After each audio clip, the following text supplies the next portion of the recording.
So as you know, we're currently in the middle of a series which is called When Pigs Fly. Now, Phil started off the series with the miracles of deliverance, which talked about God's power over evil and how God has that. Second week, we had Rebecca, who spoke about miracles of healing and how we can have healing in our lives. This week, I get to talk about miracles of provision. Good one. I feel like I got an easy one. I feel like Rebecca got a bit stitched up there with a hard one. So, what is your definition of provision? What do you think of it? Think right now, what do you think provision is to you? You got something in your head? Well, I looked up in the Cambridge Dictionary, so we have a slide, just in case you know. It's very simple. Provision is the act of providing something. So today I'm talking about miracles where God provided. Now, one of my first experiences of, I'm not going to call it a miracle of provision, but provision is when I was in year 12, I was the first out of the Salvo kids in my area to get my license, which I was like, yeah, how good's this? I can go wherever I want, pick up my friends, do everything. It's the best thing ever. Now, the problem with that was my mum was the officer at Port Macquarie at the time, and she thought it would be such a good thing for me to use my license and my newfound freedom to be the taxi driver for the other Salvo kids around the area because we all lived in a little cul-de-sac. So I was the school bus, pretty much. I used to take all the kids to school, pick them up, drop them off. Now, pick up was pretty good usually. I would pick them up, they're half asleep, sweet, get in the car, boom, drop them off. Every time that I came back to my car, I'd park it. They all knew where my car was, the blue Kia Cerato, beautiful car. They would see it, and I, being in year 12, would always finish a little bit later, talking to teachers or something. Yeah, I was always later than them. And I would always come out of the tunnel and turn and look at my car and just see them all there. They were always doing something to my car. They were either on the bonnet, climbing on the roof. They all wanted to be shotgun. Everyone knows what shotgun is, yeah? They wanted to be in the front seat. So they were all pushed around, holding onto the handle, waiting for me to unlock the car. So sometimes I'd unlock it without them seeing me, and then someone would get in there waiting, but then they caught on to that. So they would just start holding the handle and just ripping it, waiting to see when I'd press the button. I'm amazed that my car's still alive. I haven't got to the provision yet, don't worry, I'm getting there. So then I would take them back, and like we had kids that were in the band, and then they would be, I don't know why, but I let them choose the songs sometimes as well. So they'd plug in their phone, and then they'll be like, oh, let's listen to Kingdom Triumphant.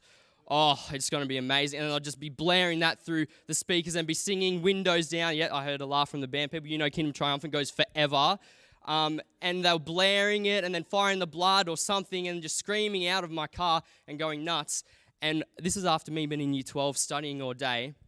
I would finally get home, drop them all off, emotionally, mentally, physically drained from a 5-minute car trip. And I would open the door, and I just needed something to get me back, and I just smelled the waft of baking banana bread. Oh, yes, it's good. And that was what got me through. That is my first experience of provision. Every time coming home and mum having banana bread baked right there for me. But it might surprise you that I'm not just going to talk about banana bread for the whole of today, which is probably good, but some of you are like, oh, if you brought samples, I would have been down for that. Yeah?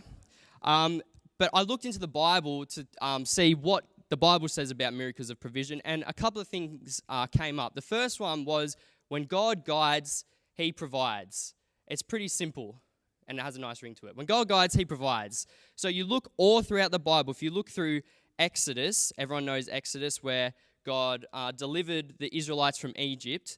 God guided Moses back there and guided the Israelites out. Now, if we look in chapter 13, verses 21 to 22, it says, "The Lord went ahead of them. He guided them during the day with a pillar of cloud, and he provided light at night with a pillar of fire. This allowed them to travel by day or by night." Does that not blow anyone's mind that God would do that? Is there not a more perfect example of how God physically guided people? He guided them out of Egypt, used a pillar of fire. Now, it goes on later, if we go to chapter 16, verses 2 and to 4. There too, the whole community of Israel complained about Moses and Aaron. Oh, you need to know a bit of background. The Israelites were super, super happy to get out of Egypt, but pretty instantly they started complaining because they were in the desert. And Moses and Aaron had the absolute privilege of helping to lead them. Verse 3, if only the Lord had killed us back in Egypt, they moaned. There we sat around pots filled with meat and ate all the bread we wanted, but now you have brought us into this wilderness to starve us all to death. Then the Lord said to Moses, look, I'm going to rain down food from heaven for you. Each day the people can go out and pick up as much food as they need for that day. I will test them in this to see whether or not they will follow my instructions. God guided and provided. God brought them out of Egypt. They're complaining. They needed food. God provided. They trusted in him. If we go to chapter 17, so we've got from verse 2. So once more, the people complained against Moses. As you can see, they complained a lot. Give us water to drink, they demanded. Quiet, Moses replied. Why are you complaining against me? And why are you testing the Lord? But tormented by thirst, they continued to argue with Moses. Why did you bring us out of Egypt? Are you trying to kill us, our children and our livestock with thirst? Then Moses cried out to the Lord, what should I do with these people? They are ready to stone me. The Lord said to Moses, walk out in front of the people, take your staff, the one you used when you struck the water of the Nile, and call some of the elders of Israel to join you. I will stand before you on the rock at Mount Sinai, strike the rock, and water will come gushing out. Then the people will be able to drink. So Moses struck the rock as he was told, and water gushed out as the elders looked on. Another example of how God provides. I'm not sure who God's providing for here, if it's the Israelites or Moses with all their complaining, but God provides. It is so clear. If we go to 1 Kings chapter 17, if I can find it.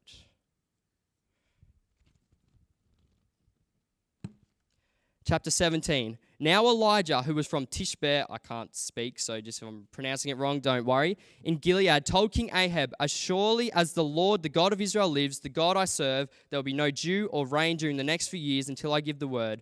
Then the Lord said to Elijah, go to the east and hide by Kerith Brook, near where it enters the Jordan River. Drink from the brook and eat what the ravens bring for you. I have commanded them to bring you food. So Elijah did as the Lord told him and camped beside Kerith Brook, east of the Jordan. The ravens brought him bread and meat each morning and evening, and he drank from the brook. But after a while the brook dried up, and there was no rainfall anywhere in the land. The story goes on later, and Elijah's looked after by a widow that God sends. But it is clear throughout the Bible, throughout history, God has guided his people, and when he has guided, he has provided. Every single time. Every story of need in the Bible has been met with God's provision. And I think that's amazing. And I can't grasp how trustworthy God is. We worship a God who provides. I think that's amazing. I don't know about you guys, but it's awesome. The next thing that, when I looked into the Bible about what miracles of provision and what things we can learn from it, is when you turn up, you get fed. Pretty simple. If we look at the feeding of the 5,000, they got fed. They were there, Jesus fed them.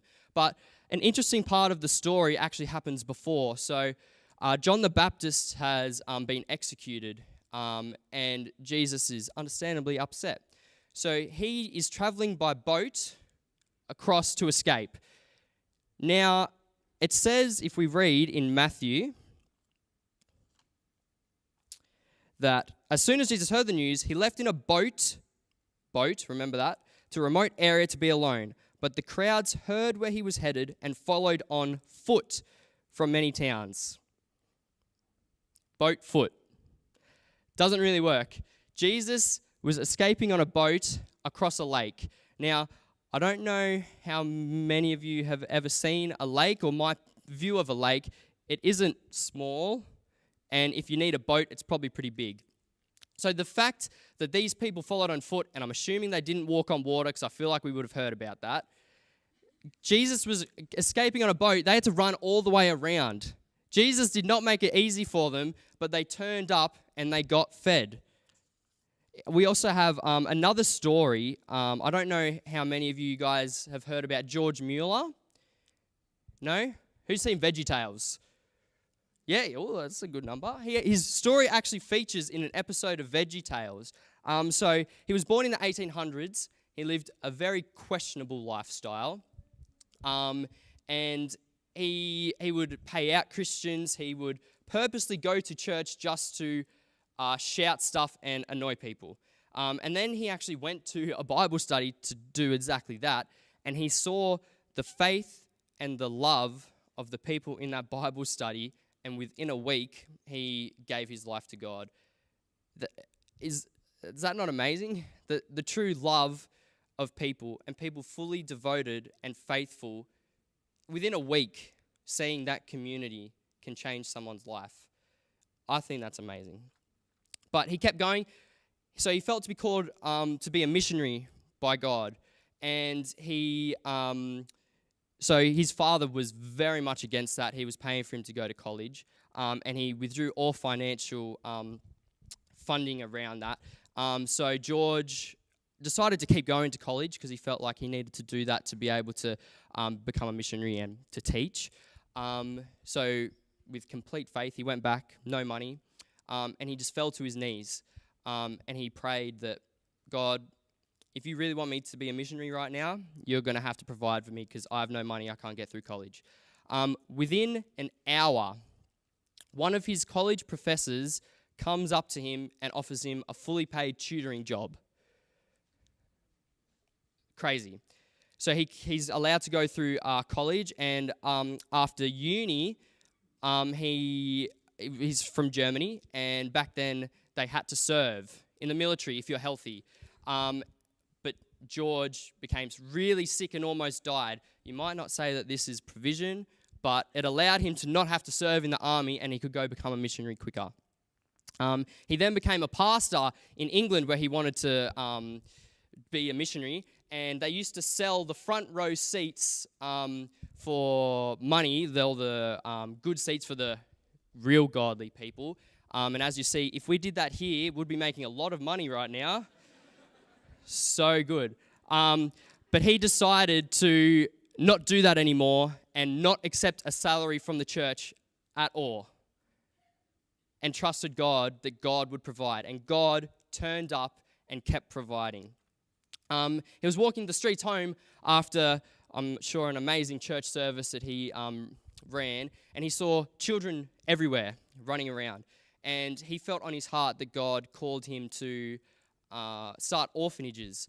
So with no money, with nothing, he again fell to his knees and prayed and said, God, if you want me to do this, you need to provide for me because I've got nothing. And donation after donation kept coming in, and he was able to build these orphanages. I even have an extract of one of the stories in what happened in the orphanage. So it says, the children are dressed and ready for school, but there is no food for them to eat, the house mother of the orphanage informed George. George asked her to take the 300 children into the dining room and have them sit at the tables. He thanked God for the food and waited. George knew God would provide food for the children as he always did. Within minutes, a baker knocked on the door.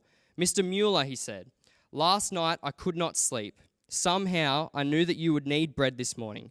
I got up and baked 3 batches for you. I will bring it in. Soon there was another knock at the door. It was the milkman. His cart had broken down in front of the orphanage. The milk would spoil by the time the wheel was fixed. He asked George if he could use some free milk. George smiled as the milkman brought in 10 large cans of milk. It was just enough for the 300 thirsty children. When we follow and turn up to where God is guiding us, God will provide. The ultimate faith of George throughout his whole life, and you saw the amazing things that he did because God guided him to where he wanted to go, and George turned up and he got fed. He got to experience the great provision of God. Now, George didn't just turn up to places to get fed. He prayed, and that was what was turning up. We need to be open to turning up if we want to get fed. God's provision isn't always prosperity, though. I think this is sometimes a hard thing to hear, that when we think, oh, God will provide for us, we think it might be abundantly and we're going to be rich, we're going to live in a beautiful house and the grass is going to be beautifully green. But in my experience, that is definitely not always the case. God might guide you to be a business person, be the head of a company, and be prosperous. And then that gives you the opportunity to share that wealth and to whatever that might look like.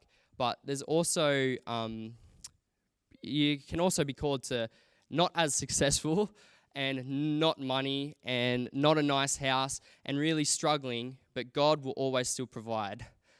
God, you will never go without what you need. In all the stories, if we look at Elijah, he was being fed meat by ravens and drinking out of a brook. It wasn't a 3-course meal and whatever you want to eat. It was just what he needed. We look at the Israelites. It was manna from heaven. It wasn't anything special. It was exactly what we needed and when they needed it. So I think that is an important thing, that we need to be ready that God isn't going to necessarily provide prosperously, but he will always provide what we need. And it is up to us if we want to turn up and get fed and be rewarded with other things, such as the purpose that God has for us, or if we decide to go down the money track. And I can say from my experience that 100% I would choose to follow where God is guiding me. So the third thing that I realized from looking through the Bible for these miracles of provision is it's pretty simple. When you don't turn up, you go hungry. Very simple, goes along with the last one.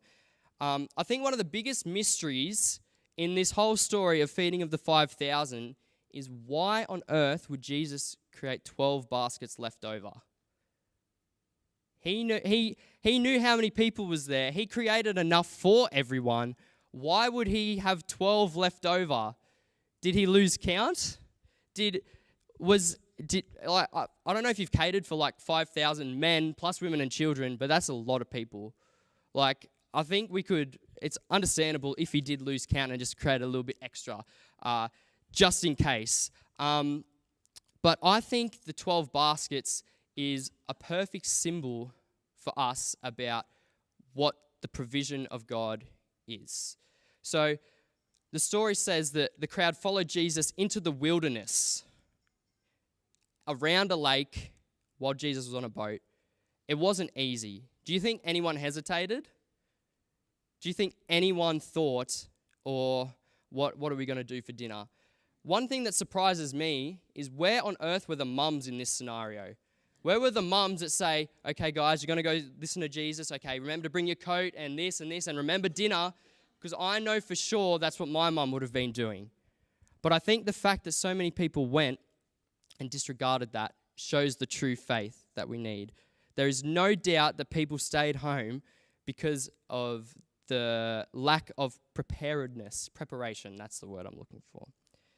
I believe that the baskets and the food left represent the missed opportunities of the people that decided to not turn up. I think that is a powerful image for us. I'm going to invite the ensemble to come up and play some nice music. I think this is a challenge because we have the opportunity to be two people in this story. We can be the people who disregarded everything, who saw Jesus, who saw where he was guiding, and follow with true faith. Or we can be the people that stayed home, missed out on getting fed, and miss out on all these opportunities. Now, I don't know what you would like to do, but I know that I want to be the person that strives after God wherever he guides me, in whatever situation, whether it is walking across the room because I see someone there and I feel that feeling in my stomach that I need to talk to them, whether it is a change of career, I think, God, what I don't feel purposeful in what I am doing right now, and I want to honor you with everything. In any situation, how big or how small, I want to follow where God is guiding me so that I can experience his full provision. So the baskets show us that God has enough for everyone, every single person. His provision is enough for everyone, but it's up to us whether we decide if we will turn up. What would you have done? Which person in the story are you? Would you have chased after Jesus into the wilderness, or would you have stayed home in your comfort? Don't miss out on the experience of God's provision. It's up to us. God has enough. He's waiting there for us. He's got the basket. He's got the food ready. But it's all up to us whether we fully trust him and want to go after that. We're just going to listen to a song. It's called Providence, one of my favorite songs. And in the bridge, it talks about how Jesus' way, God's way, is higher than us. He knows where he's guiding us. He has that in his head. He knows he's got a plan where we can't understand that. And it's just a leap of trust. We have to fully trust him where he wants us to go because we don't know. So as we listen to this, you can sing along if you like. Think of the times in your life when maybe you're not going to go get the food. When are times that you're not fully trusting God and following where he guides you to experience that provision?